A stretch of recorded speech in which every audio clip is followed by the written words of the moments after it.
Hey, bros. Welcome to the podcast. Hey, bros. Hello, Wade. Hey, bro. Hello, Spencer. Hello, Chad. Happy Sunday. Hello, Spencer. Hello, Wade. Hello, Chad. Hello. Hello, hello. So professional today. Yes, Yes. yes. Wow. Happy I'm working podcast. working on my day. office. Yeah. Your office voice? Yes. Oh. You going back Hello. into the workforce? So nice or? to see you this morning. Yes. We're going to take this conversation offline. That's That's right. That's That's okay. office. That's office talk. Yeah. Well, You've got a topic. Your day. I do. It's my day. It's my topic. Okay. And Can't wait. So, yeah, I think you're going to like the topic. I don't even want to say the topic. I'm going to say it because it's a little bit relevant of what's going on in Europe and Russia and Ukraine. Sorry, you don't want to say it, but you're going to say it? No, but I'm just giving you a little highlights, That's a little snippets. a little snippet. Yeah. Okay. So we're going to dive into the podcast. You ready? To the unknown topic. Well, yes, the unknown topic. okay. Wow. That's The a lot, three That's a lot of brothers. pressure. And What are we going to topic actually and put on three the thumbnail? opinions. What are we going to put on the thumbnail? Yeah, Unknown we're gonna topic? we're going to have to call it something. Just put a big question mark on the thumbnail? Could be. Nuclear You know I like weapons. doing that, Wade. Nuclear weapons is the Come topic. on. Yeah. What? Yeah. Oh, wow. That Yeah. is very relevant, though, and It is. dark. Yeah. Absolutely is. Okay. Are I you guess guys ready? We're diving in? Let's Okay. Okay. go.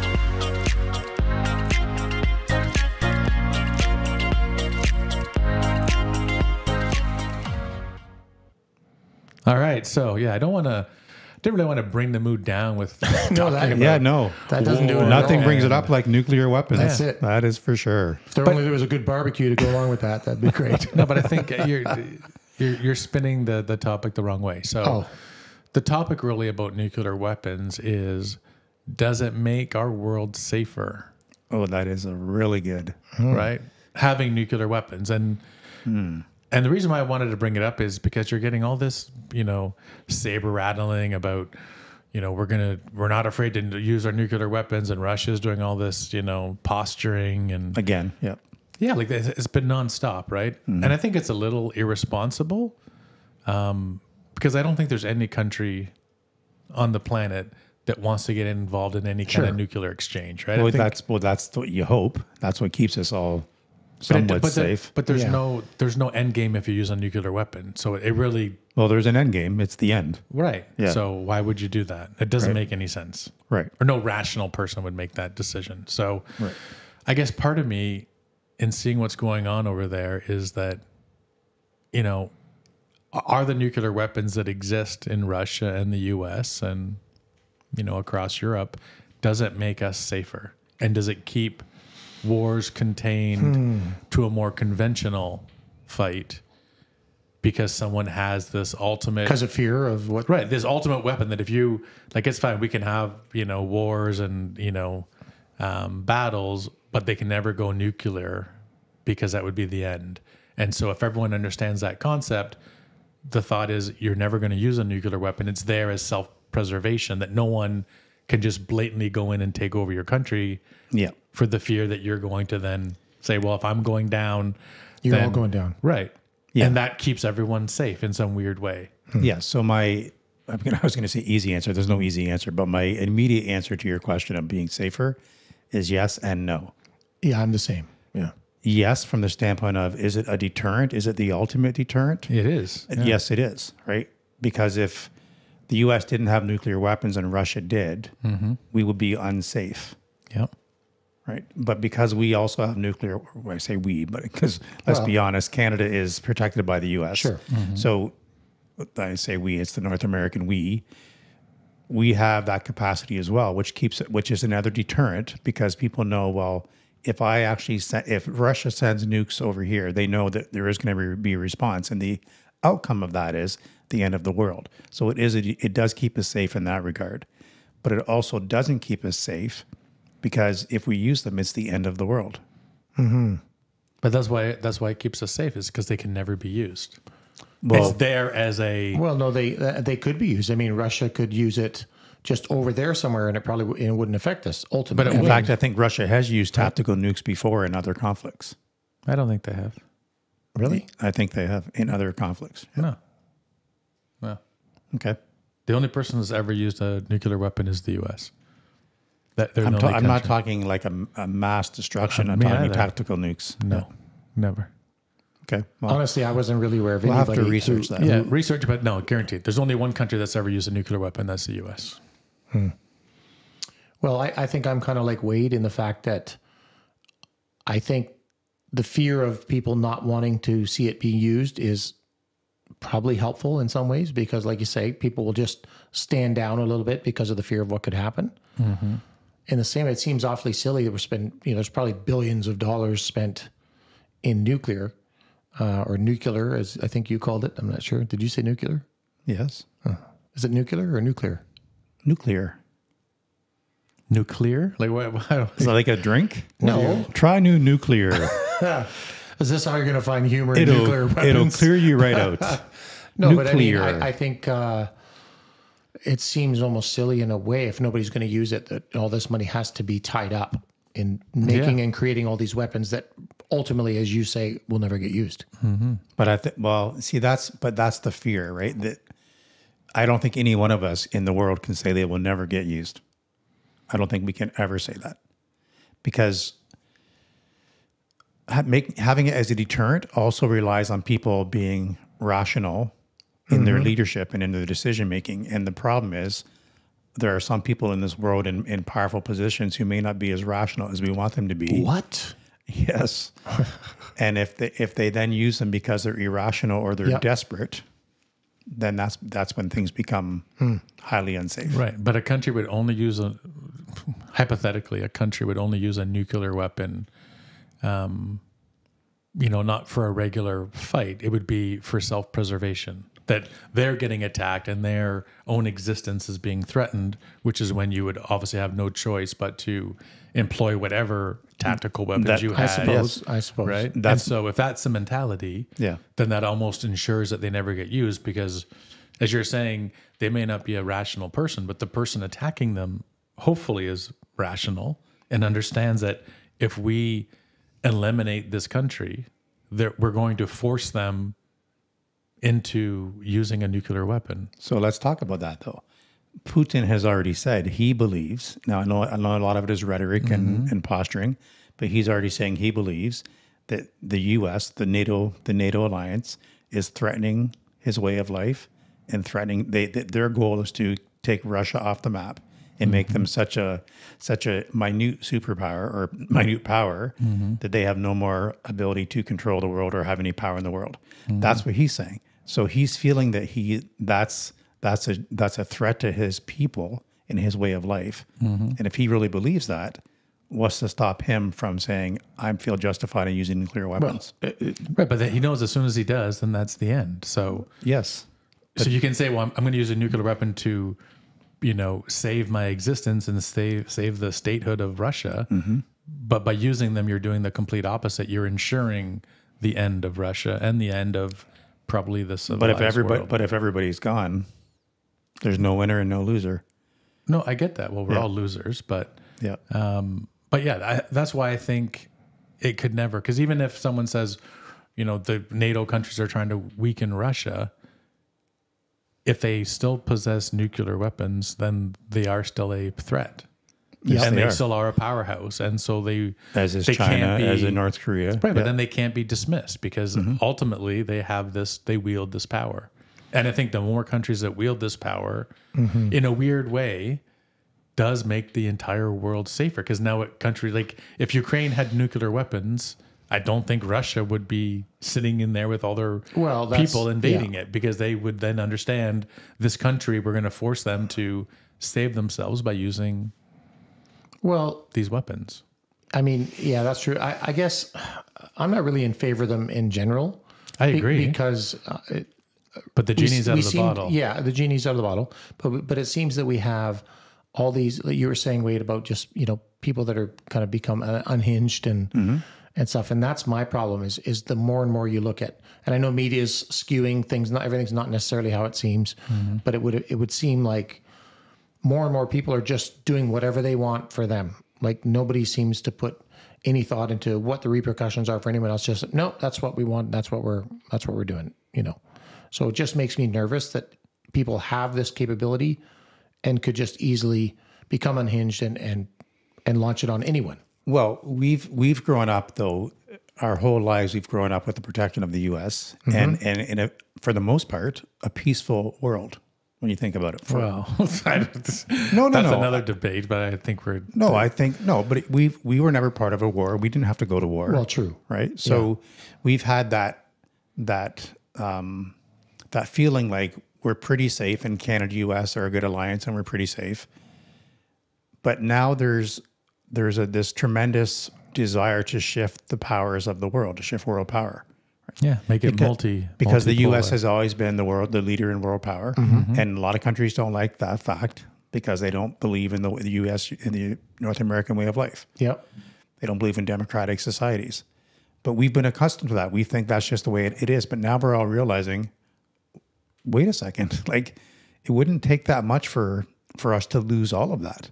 If we had a third world war, like that's our way of life as we know it now is completely gone if there's a third world war.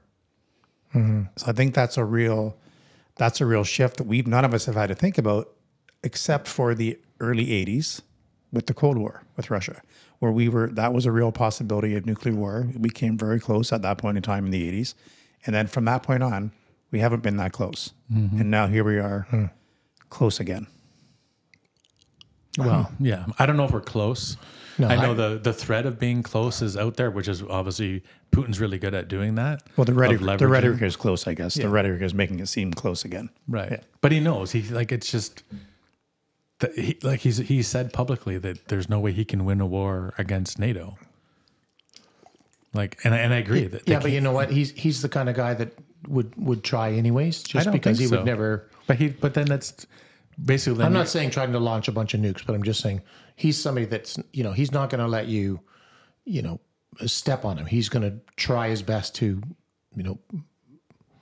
posture up, even if he couldn't win. Well, he says that, but every time he's postured in this current Ukraine-Russian conflict, and NATO has called his bluff, he hasn't done anything. Right. So far. When he said, if you do this, if you allow tanks, if you allow jets, if you allow these other weapons from Germany to go there, that's going to be crossing a red line. And that'll be considering we're at war with NATO. Right. We'll respond accordingly, and he hasn't followed through in that. Right. Well, I think in fairness, I think they've had their butt handed to them quite a bit more than they expected. Yes. In this war, right? And they don't probably have the amenities that they did when they started. They've probably piled through a ton of soldiers, a ton of equipment, all of that. And I think they're probably sitting back saying, what the heck happened? I just saw a stat, and I could be completely wrong. If I'm wrong, please, our viewers can correct me. But I thought I just read that conflict has now resulted in 1 million deaths so far. Wow. Between Ukraine and Russia. That's staggering. That's ridiculous. Yeah. And a lot of young soldiers who didn't want to fight, that were made to fight. Imagine. That to me, that's the real shame of all of this is really, no matter whether Russia took over Ukraine or Ukraine holds the borders or whatever happens, it's a lose, lose, lose. Like everybody, all these families, all these, building cities, everything being destroyed. Really, is there going to be a winner at the end? No. It's going to take a century to rebuild what they've lost. Yeah, I would think so. Yeah. And I think there's no way that Russia can lose, unfortunately. If it gets to the point where, like he's going to lose, that's when he pulls out the big guns. Well, then I think that's when it could turn nuclear. That's the fear. Right? Where he then does I'm going to do a tactical nuke just to end this. Yeah, that's the fear. But he also knows that would prompt a response from NATO. It's a calculated risk that if I do that, do I then have NATO, doing something? Well, okay, so this is getting to the crux of the real question, right? He decides I'm going to lose unless I use a tactical nuke, so he uses a tactical nuke. NATO has no option but to respond. But if they respond with nukes, then he's gonna. Then that's the end. That's the beginning of the end, because then he's going to respond with more nukes, and then it's going to be an all-out. But I think exchange. As Spence is right, that's why he can't send that first one, right? Because he knows ultimately it will come back tenfold to him. But let's say he does. Let's say he because he's irrational, he does. The U.S. has to be, and NATO have to be very careful about whether they want to respond with nukes back. What do you do with the response, right? Because you can't. But here's the problem: you can't respond with conventional weapons. Because if they go in there and they just decimate or try to, send missiles into Russia, now you're attacking Russia's sovereignty and their existence as a state. And if they perceive, holy cow, we're getting bombarded with, NATO missiles, we only have one thing to do to protect ourselves, which is threaten a nuke. And if they don't stop, we're going to launch nukes. Which is what he's now said. Right. If NATO allows long-range missiles in this war, It'll mean that we're at we'll war. respond to a war with NATO. And then our own prime minister, Yeah, agree. Double down. We're not gonna. our own prime minister says publicly, "I support the use of long-range missiles." I'm like, oh, and if you don't like the way Putin responds, you're going to send a strongly worded letter. Like, I'm just like, really? Yeah, I think the real problem is that not that it's I guess not a problem. The whole thing is a problem. But I think the only way that this gets solved is diplomatically, and there's going to be a ceasefire, and there's going to be, unfortunately, parts of Ukraine that is going to be carved out and go to Russia. Yeah. And I think that's the only way it can happen. And Ukraine is not willing to do that at this point in time. Not right now, but I think, after a even a longer prolonged war, it may just be in everyone's best interest, which really sucks because it's now you're rewarding, another country to invade a sovereign country. And what's to stop the next time? correct. That's the fear, right? Does it stop You've at got to send a Ukraine? message, but Does it now also- go on to Poland? Does he Right. want Poland? Does he want Latvia? Well, that's my issue, right? With just allowing it to continue is that, where does it stop? If Ukraine just said tomorrow, okay, we're done, that's it. Then is it, like you said, is it any of those other bordering countries? Well, the difference is a lot of them are NATO countries, which then ups the ante, right? Right. This is different because they weren't part of NATO. And so as much as you don't want to see a country get invaded and you want to be the big brother on the world stage, at some point you have to look back and say, hey, this isn't our fight. Yes, we're piling a pile of weapons and money into Ukraine to try to assist them and help them defend themselves. But we're, if we really wanted to help them, we'd be sending troops in there on the ground and, we're fighting shoulder to shoulder. We're not going to do that. We're keeping our distance for obvious reasons. But Yeah. Here's an interesting question. And I don't really follow all this stuff, truthfully. I don't like that it happens. I'm not a big buff in following all of that stuff that's going on. Why is Ukraine not part of NATO? Like, why did they choose not to be? And if so, why is, for example, the U.S. putting out so much, money and expense and weapons? They're fighting for democracy, supposedly. Is that what it is? Well, I think they're trying to, but people will Ukraine say they're wants to be fighting part for of NATO. They do. They want to be part of NATO. They didn't They allow do? it. Yeah. Okay, so why didn't they allow it before? Because that would then mean that because Russia was like, if they become a part of NATO, then we're It's going too to have close to respond. It's too close to Russia. Russia doesn't like NATO right on their front doorstep. But rightfully so. I actually don't. Absolutely. I understand that. There's a lot of people who will tell you that Ukraine prompted this war too. Like, and I don't know enough about it to say. I don't either. Yeah, and I would never say that they're in the right or so and so is in the right. I don't think any of it's good, but I don't know enough to be educated on that topic. Here's my issue with not even nuclear war, but war in general. One would hope after all the lessons that we've had to go through as a species. And world wars. And world wars, two of them, not to mention all the other conflicts that happen across the world, that we've learned a lesson to say war is not the way to get anything solved. Like, how many people have died in the name of war, in the name of money, religion greed? Like, true. And I think, when are we going to learn a freaking lesson here? Like, it doesn't pay. But why are people so greedy that they want to annex another country or a part of that country, or they're not happy with what they have and they're going to take it by force? We just have not learned those lessons, and we have been immune to that for the most part in our lives. But there's times that I really get freaked out by it and think, am I going to see something in my lifetime where we're no longer immune to that our country is actually threatened? Maybe. But that's why I do believe, like, I understand that obviously the U.S. was the superpower of the world for the last however many years. It doesn't feel like that now to me. Well, no, because I think technology is a game changer, right? And it does level the playing field. And the, proliferation of nuclear weapons also levels the playing field. And AI. And AI does, yeah. So I think what's happening is now we are creating a multipolar world where you've got China and Russia and, you can just say all the countries of the BRIC, right? That they are now trying to assert their power and stop this U.S. domination, right? Yeah. Because and unfortunately, I used to believe in the U.S. as the superpower. I still do. Obviously, they have, weapons, that can take the world out many times. But the problem is they weaponized their power, and they would use sanctions and everything else to try to, assert their will on different countries. Yep. And I think that's wrong. Like I understand the basic concept of sanctions to try to comply or get compliance without going to war. Is that kind of like capitalism of sorts? I wouldn't say capitalism. They're leveraging their strength, right? Well, it is part of No, capitalism. I know, for but sure. but I'm saying that doesn't that happen in the world in general? Like companies that are big and powerful, they swallow up other companies, and somebody who's a bully, bullies over the people that are weaker than them. I mean, that's just the nature of the beast. I think. Well, it is, when but you're a powerful I know, person. It is, but that's why other countries are now getting to the point where they're saying we've lived with this long enough. With the U.S. being a bully. I'm not saying I agree with it. I'm just and that was my point earlier, that because we live in Canada and they're our ally, they're right beside us. Yes. We've never been bullied or felt bullied by the U.S. Right? True. We're almost the same country in many respects, right? Sure.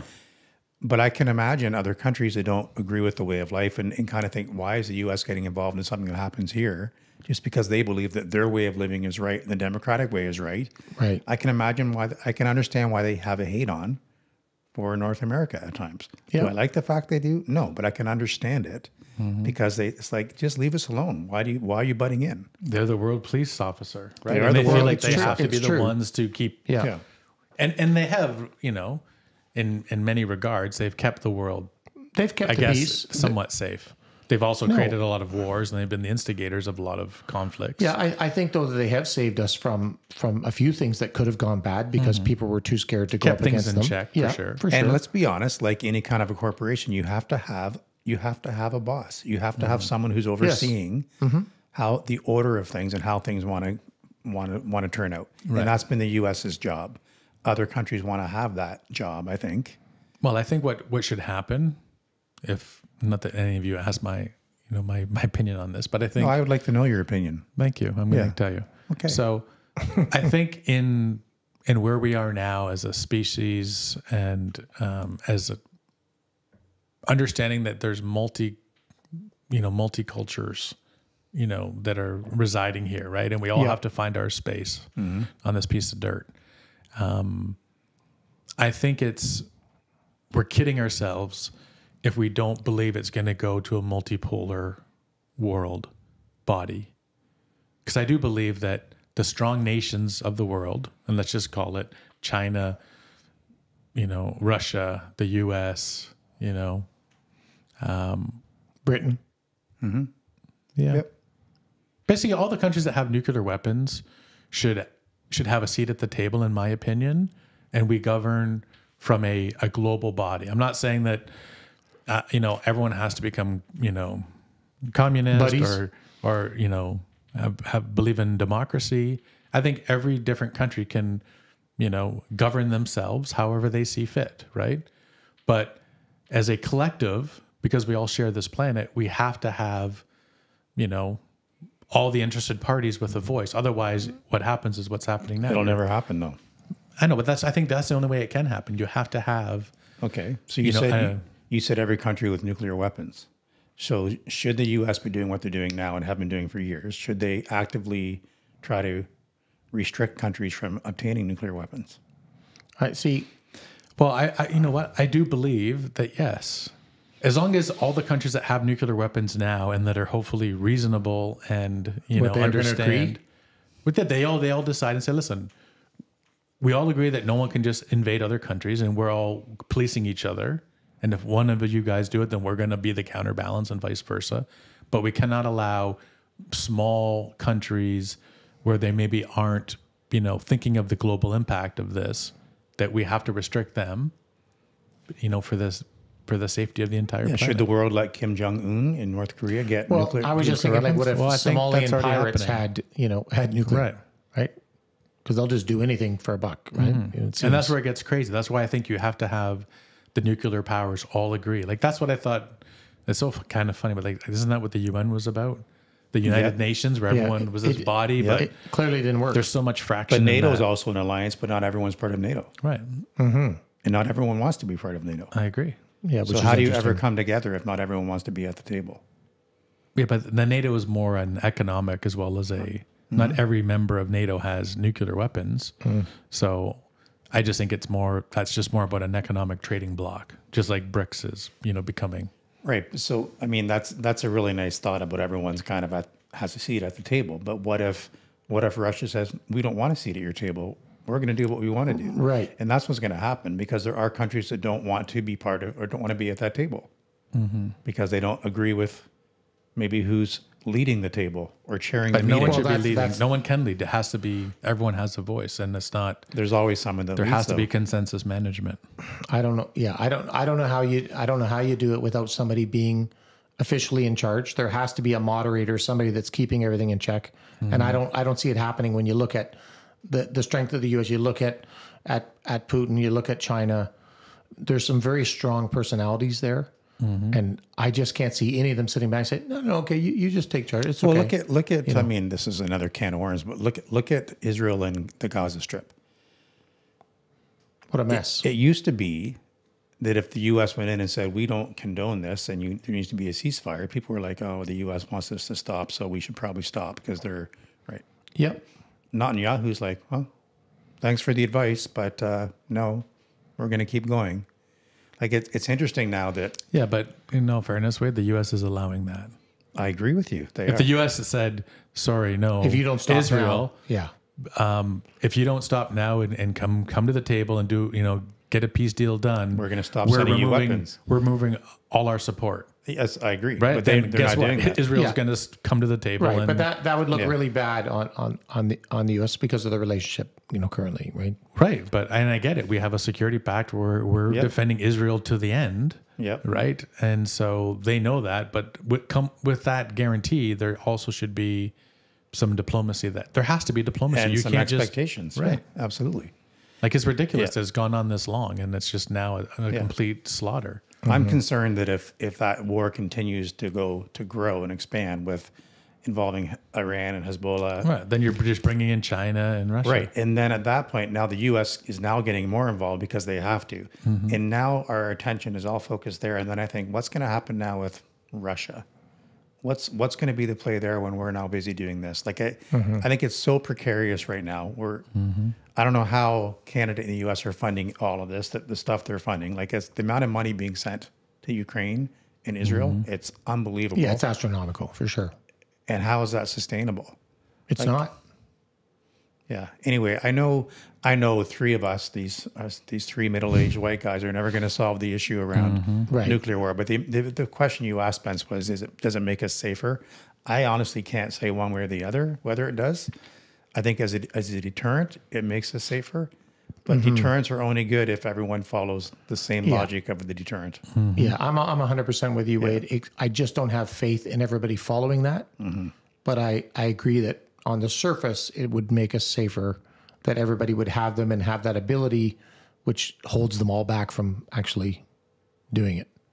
Where did you say where you stood on it? You asked the question originally, but I mean, I'm like you guys. I think it does make us safer, but I also believe that, just the existence of nuclear weapons makes us unsafe because it is such a devastating weapon. Yeah. I mean, we all have kids who are now young adults, and I'm saddened because when you talk to them, there's a lot of things in their mind in this world that, in their mind, the world won't be around. right. It's doom and gloom. Like, I think they really believe that the world will end long before their natural life is going to end. That's sad. From either nuclear war, climate change, pandemic, you name it. That saddens me, right? Because we kind of lived some of that in the 80s around, geez, what kind of world are we going to be raising our kids in? And thankfully, we're all still here. But I think our kids are really worried about that stuff. That's unfortunate. We were supposed to have flying cars by now, so I'm a little upset. That's true. I would actually like to have a flying car. We could do a podcast on flying cars. Well, if a nuke comes over, your car might be listen, flying. Elon, so- if you're watching, you could get a flying electric car. That'd be really cool. Anyway, that's a very, as you said, Very dark dark. and serious Yeah. topic, but a very real one. I think one that has to be talked about. I think everyone's going to have a certain viewpoint, and what does the world look like in 10 or 20 years from now? It's messy. It's definitely messy. I just hope we can finally realize that war is not the answer. We need to find some other way of resolving differences, and it has to be through dialogue and mediation, and like that's all that's worked over you know, the course of history. Diplomacy. Wars Yep. have done nothing except, you know, tear countries apart. Well, guys, that's an interesting. Yeah. It was pretty hard to infuse some humor, laughter. some humor into that one, Spence. But But you know, I mean, Sometimes you you got to can't think have- about this stuff. yeah, I'm really thinking- showed our softer side today. Oh, yeah, that's right. Yeah. And if you'd think like to it's- see more of our softer side, oh, You get a nuke. that's you right. Get a nuke. Oh man, Yeah. you know, that was a topic I did not expect today, but Yeah. I appreciate it. It was something interesting for a change. It's very explosive. Yeah. Oh wow, look at you. Very, very topical. Anyways, if you've got an idea for a topic, drop us a line. There'll be a link in the description, and you know what else can I say? Yeah. All right. So until next time. Till Happy- next time. Till next time. Yeah. On ProBROknow.